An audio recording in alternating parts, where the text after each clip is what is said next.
For Iceland, what has maybe been most interesting is to see the high level of use amongst the Icelandic children population, and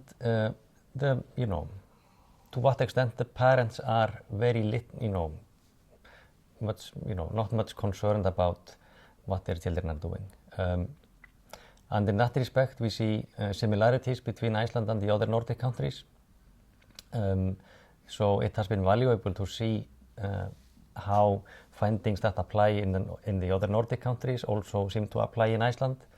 For example, with the rather widespread use of all kinds of devices across the child population.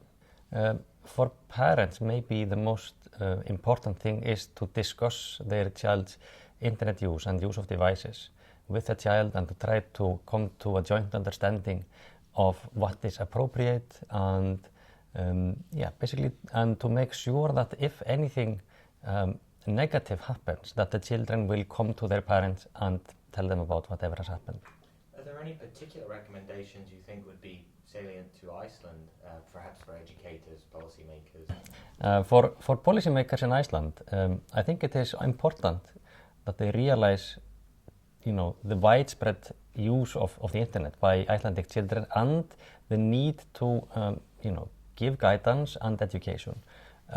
There are programs in place, excellent programs, but I think we could, learn a little bit from countries that take a little more active approach in this.